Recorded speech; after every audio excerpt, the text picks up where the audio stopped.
कर्ज। क्या आशा अपने सपनों को फिर से पूरा कर पाएगी? मेरी देवरानी पूजा 14 साल सर्विस करने के बाद अपने विभाग की हेड बन गई है। उसने अपनी प्रमोशन की खुशी में आज जो पार्टी दी है उसमें उसके ऑफिस की सारी सहेलियां बहुत सज धज कर आई थी। मैंने काफ़ी कोशिश की पर मुझसे बातें करने में किसी की दिलचस्पी ही नहीं थी। उनके बीच चल रहे वार्तालाप के लगभग सारे विषय उनकी ऑफिस की ज़िंदगी से जुड़े हुए थे। शादी के साल भर बाद मेरी बेटी मानसी पैदा हुई थी। उसके होने से 3 महीने पहले मैंने नौकरी से त्यागपत्र तो दे दिया, पर मेरा इरादा था कि जब वह कुछ बड़ी हो जाएगी तो मैं फिर से नौकरी करना शुरू कर दूंगी। मगर वह समय मेरी ज़िंदगी में फिर लौटकर कभी नहीं आया। मानसी के होने के 2 साल बाद मेरे बेटे सुमित का जन्म हो गया। मैं कुछ सालों के बाद नौकरी करना शुरू कर देती, पर अपनी देवरानी पूजा के कारण ऐसा नहीं कर सकी। सुमित के होने के साल भर बाद मेरे देवर बसुराज की शादी पूजा से हुई थी। वह एमबीए थी और अच्छे पद पर नौकरी करती थी। हमारी तेज तर्रार स्वभाव वाली सास को पूजा का देर से ऑफिस से लौटना व रसोई के कामों में बहुत कम हाथ बंटाना अच्छा नहीं लगता था। इस कारण सासू माँ को उसे डांटने व अपमानित करने के मौके बड़ी आसानी से रोज ही मिल जाते थे। ऐसा करके सासू माँ पूजा को दबाना चाहती थी, पर पूजा दबने को तैयार नहीं थी। इस कारण घर का माहौल कुछ दिनों में ही इतना खराब हो गया कि पूजा घर से अलग होने की सोचने लगी।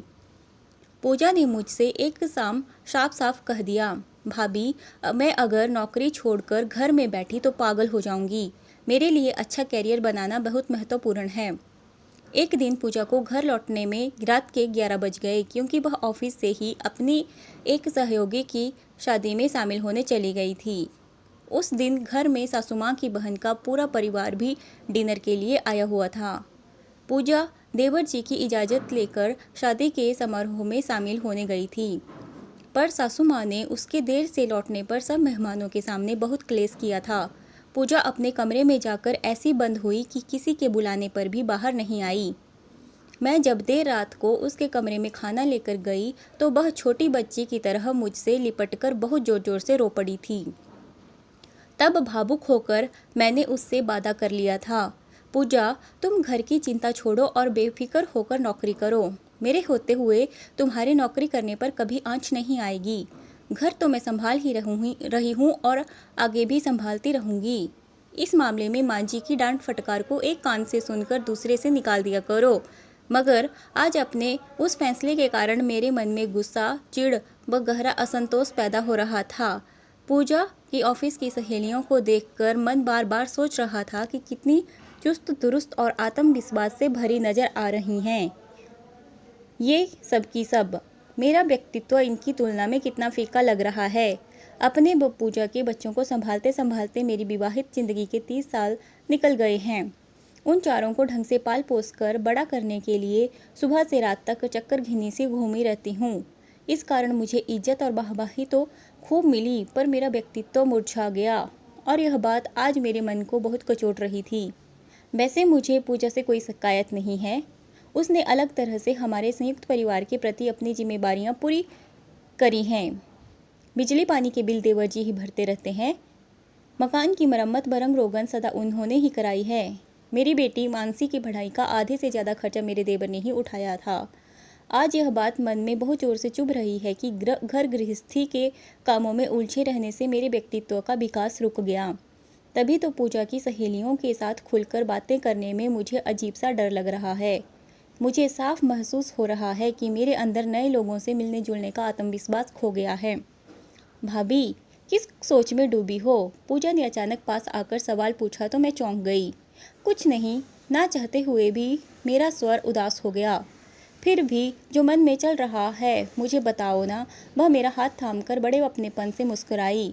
मैं सोच रही थी कि तुम्हारी इन स्मार्ट सुंदर सहेलियों के सामने मेरा व्यक्तित्व कितना बेजान दिख रहा है। आज महसूस कर रही हूँ कि मुझे हमेशा के लिए नौकरी नहीं छोड़नी चाहिए थी।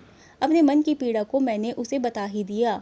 भाभी, अगर आप नौकरी नहीं छोड़ती तो आज यह प्रमोशन पार्टी ना हो रही होती। आपने घर की जिम्मेदारियां संभाली तो ही मैं पूरी लगन व मेहनत से ऑफिस में काम कर तरक्की के इतने ऊंचे मुकाम तक पहुंच पाई हूं। यह जवाब देकर पूजा ने मेरा मूड ठीक करने का प्रयास किया। मैंने पूजा की बात का कोई जवाब नहीं दिया, पर मेरी आंखों से एकाएक आंसू बहने लगे। पूजा ने पहले अपने रुमाल से मेरे आंसू पोंछे और फिर अचानक तालियां बजाकर सब मेहमानों का ध्यान अपनी तरफ आकर्षित करने लगी। पूजा, यह क्या कर रही हो? मेरा तमाशा ना बनाना प्लीज़। मैंने उसे रोकने की कोशिश की, पर उसने तालियां बजाना जारी रखते हुए खुद और मुझे सारे मेहमानों की नज़रों का केंद्र बिंदु बना ही दिया। जब सबका ध्यान हमारी तरफ हो गया तो उसने ऊंची आवाज़ में बोलना शुरू किया, मैं आप सबका एक ख़ास इंसान से परिचय कराना चाहती हूँ। मुझे प्रमोशन दिलाने में मेरी लगन और मेहनत के साथ साथ इस इंसान का सहयोग भी बहुत महत्वपूर्ण रहा है। आप सबको लग रहा होगा कि अब मैं अपने जीवन साथी का गुणगान करूंगी, तो मैं वैसा कुछ नहीं करने जा रही हूँ। वे तो उल्टा हमेशा मुझे डांटते थे कि मैं अपनी कमाई का घमंड न करूं और आए दिन नौकरी छुड़वा देने की धमकी देते रहते थे। पूजा के इस मजाक पर जब मेहमानों का हंसना रुक गया तो वो आगे बोली, आज मेरा बेटा मोहित 10वीं कक्षा में है और बेटी तान्या 12वीं कक्षा में। दोनों हमेशा फर्स्ट आते हैं। आज मैं हर तरह से सुखी और संतुष्ट हूँ। क्या आप सब जानना चाहेंगे कि मेरे बच्चों की सफलता व खुशियों के लिए सबसे महत्वपूर्ण योगदान किसका है? कहा जाता है कि हर पुरुष की सफलता के पीछे किसी स्त्री का हाथ होता है। मेरे जीवन को अपार खुशियों से भरने में भी एक स्त्री का हाथ है और वह है बहुत सीधी सादी व सबके सुख दुख बांटने वाली मेरी ये आशा भाभी। मैं चाहती हूँ कि आप सब इनका एक बार जोर से तालियां बजाकर स्वागत करें। मैं आज आशा भाभी को बताना चाहती हूँ कि हम नौकरी करने वाली औरतें तो घर व ऑफिस की दोहरी जिम्मेदारियों को निभाते हुए मशीन बनकर रह जाती हैं। हमारे चमकदार व्यक्तित्व में बहुत कुछ नकली और बनावटी होता है। मैं अपने बच्चों को कभी इतने अच्छे ढंग से नहीं पाल सकती थी जैसे इन्होंने पाला है। मेरी आशा भाभी ने हमारे इस घर को जोड़ कर रखा है। ये स्नेह व त्याग की जीती जागती मिसाल है। मैंने कभी नहीं कहा है, पर आज आप सबके सामने कहती हूँ कि इस ज़िंदगी में तो मैं इनके प्यार, स्नेह और त्याग का कर्ज कभी नहीं उतार पाऊँगी।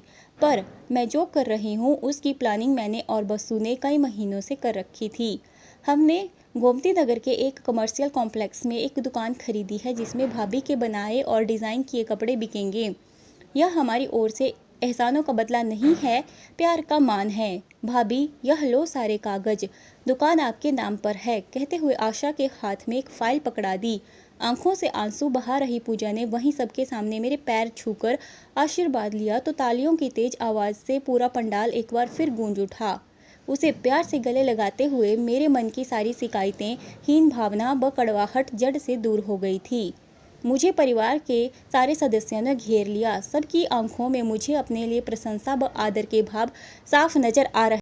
मेरी आंखों से अब जो आंसू बह रहे थे तो वे खुशी और गहरे संतोष के थे। अगर आपको हमारी ये कहानी पसंद आई तो वीडियो को लाइक करें और हमारे चैनल को सब्सक्राइब करना ना भूलें।